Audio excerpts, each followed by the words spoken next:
Hi, I'm Susan Lewis from WRTI, and I'm here with David Devan, General Director of Opera Philadelphia. Hi, David. Hi, Susan. Great to be with you. Great to be with you. And last time we spoke was before last season, I think, and we were talking about how to present the festival in this hmm fall. And we talked about the goal of democratizing opera and making it interesting and accessible and tapping into people's lives. And so this season, you have a particular challenge. We would call it a big swerve. Just talk about how you've begun to think about this and what your goals are. Yeah, we've announced the creation of the Opera Philadelphia channel, which in October will be available to people as a paid digital subscription on every device known to mankind. We've built it so you can watch it on the biggest screen in your house, and it'll come through, Chromecast or Apple TV or Roku or Amazon Fire or whatever methods you need to see it. And where this really started is that we can't safely gather um, artists. And so, but if there was ever a need for an authentic connection between artist and audience, it's now. So what can we do in this context? And there were a couple of things that we didn't want to do. We don't want people to look at a screen and be reminded or think about what they're missing, which is happening with a lot of the content in our field. No pictures of the opera house that you used to go into, no empty halls that people are singing into. That we really, if we were going to do artistry and we were going to do it at a COVID-safe scale, if it had to be digital, your experience needed, after you finish looking at that, the only thing you should be thinking of is like, wow, am I ever glad I just experienced that? And that it be its own artistic expression and its own relationship to you and the artist through the screen that is meaningful and touches your heart. So the way we think about it is like, listen, if we were to give the keys of the opera company to HBO, what would they do? Hmm. And our response to that is that they would work with exciting artists. They would create things for the screen that amplified the tools of the screen for expressive work. And that led us to this idea that we will have a channel, and once a month there will be a new program put on that channel that will stay on it. Most of it is will be originally produced for the screen. There's one rebroadcast, which will be the La Traviata production we did that was Lisette Oropez's first Violetta, and she'll be hosting it and talking about what it was like to do her first Violetta, which she's done all over the world. Everything else will be produced with film directors, people that work in film with the cameras, on sound studios, not stages. Or if we are using a stage, it'll be repurposed as a sound studio. So that we can have artists and audience have a relationship over this coming season when gathering is not possible. Wow. So you're beginning, I understand, with October, Mm-hmm. with Lawrence Brownlee curating a program of arias, songs, spirituals, having guests, conversations. Philadelphia artists. We wanted it to it's like Philly friends. The Opera Philadelphia channel is a global product. That's the intention. We're hoping that as many people that come to opera in Philadelphia will also be part of the channel. And so we wanted to kick it off and make sure that it's rooted in Philly. And what better way but to bring our artistic advisor, Larry Brownlee, who's had a long relationship with the company, who was going to be a festival artist, and to have him in performance with some local performers safe. And so, people will be very far apart, but if you have 7 cameras or however many cameras you have, and you allow editing time, you can, the thing about TV and film is what you see has nothing to do with the reality. The sausage is made in such a way that you don't see it, and it can be a meaningful, intimate experience. And so the intention is it's not a camera pointed at a stage for a recital. It will have recital components, but it will have more dynamic flow to it, because we don't want it to feel like a recital. But we want it to be rooted in Philly, so home team can be cheering, and we do see the channel as being a way to sort of radically distribute our work to a much broader space in addition to Philly. And so you've been talking about the way it's delivered and delivered uniquely in a way that's unique to this method of distribution Mm, rather than just pointing a camera at a stage. What about the content? When we spoke last year, we talked about the eclectic nature of, mm. and you talked about the conscious decision to have operas with different moods and different number of cast, and how Yep. are you approaching the content? Yeah, sure. It's a great question. So, it's just Opera Philadelphia is about exploring the future of opera. You know, that's our beating heart. Even when, and we're completely committed to the canon, but like our La Traviata, it needs to feel like it's produced by 21st century hands, and using artists that are alive and exciting today. So yeah, the channel follows that same democratized range of activities.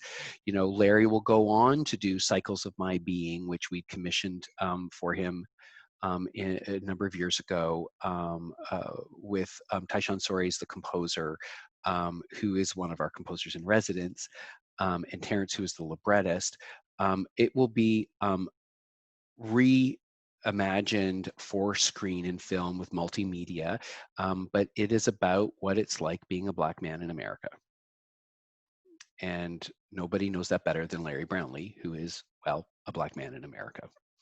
And so giving voice to that on this channel is an important part of welcoming different voices and welcoming people into a creative space that's about self-expression. We also will be doing David T. Little's Soldier Song, which is an opera for one singer and 5 musicians, maybe 5 or 6 musicians, and that will be conceived of as a film. And the people that will be developing it are film directing specialists and cinematographers versus camera operators. And it will be produced with its own look. El Cimarron, which was to be in the festival, is now being recreated in a film, and that's by Hans Werner Henze, about a Cuban that lived into his hundreds and had lived through slavery, industrialization in Cuba. And so that, along with 4 digital shorts that we will be commissioning, and those will be commissioned by composers that we've not yet commissioned an opera from, so it's emerging voices.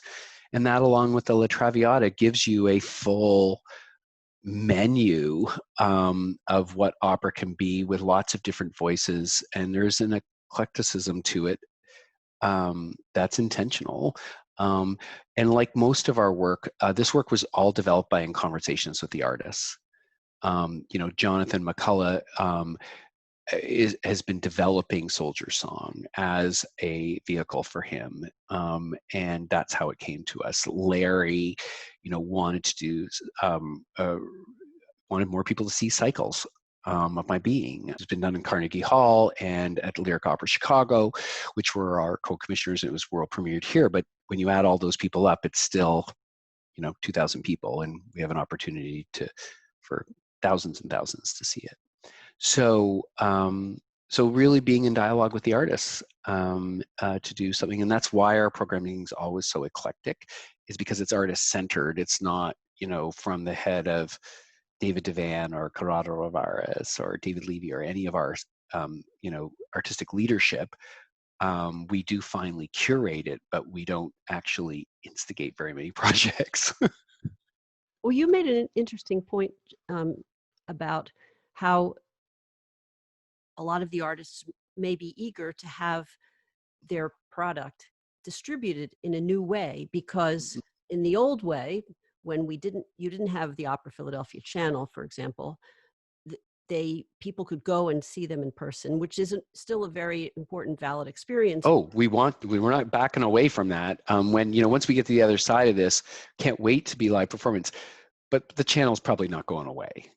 Well, It needs to be in parallel or an adjunct to our live work. And this year we will gain lots of skills and experiences in doing that. But one of the reasons we're doing this is the Opera Philadelphia channel was instigated by the pandemic, but its life will exceed it. Right. Well, and it's exciting because it also dovetails with that original idea that we talked about a little while ago about democratizing opera and reaching more people and taking away. They were introducing opera to people who may never have been able to go to the opera house. Think about how many people have seen Hamilton since Disney Plus sold it to them for $6.99. Right. Right. So, and I think when you put it on the screen, that doesn't take away the desire to go in person. That increases the desire to go see it in person. So those ways of distributing the product will be complementary. It has to be its own thing, right? It has to live on its own terms. I mean, the way I think about one of the analogies you can think about this, I said it's sort of like HBO. I want people to feel like HBO grabbed the keys to the opera company. But the other way to think about it is sort of Sundance. Sundance has a festival, but then they also have a Sundance channel. They're two very different things, but they both celebrate independent film. Our Opera Philadelphia channel, our festival, and our Stagione season will be three different things, but they're all about celebrating and moving the future of opera and exploring the future of opera. And that will be the heartbeat of it, but it will be different experiences. Congratulations. And it begins in October? Yeah, it's going to take us that long. We're working with a platform that builds the apps and all the machinery so that this will work on every platform, and that takes months. And we also want to allow all the film people, when we started talking to them, said, don't be putting this stuff, don't go live to screen. Multiple shots, multiple takes, allow lots of time for editing it. Otherwise, it's not going to be truly TV ready. Wow. Thanks so much, David Devan. It sounds exciting. I've been looking at this crisis and asking, internally, us the question is, what can we do to retool so that when we come into this new reality that's not lockdown, but it will be new, it will be different, that we were stronger than we were going in. We were stronger coming out than we were going in. And by stronger, I mean that our artistry has greater agency, it's reaching more people, and Opera Philadelphia is helping to be a messenger for the city of Philadelphia to the world. If we can do that better in 18 months, we will have used this opportunity where there are no rules to, reinvent the rules. Wow, that's great. Thanks so much, David. Thank you.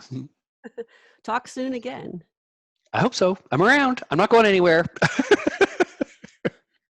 Thanks a lot. Cheers.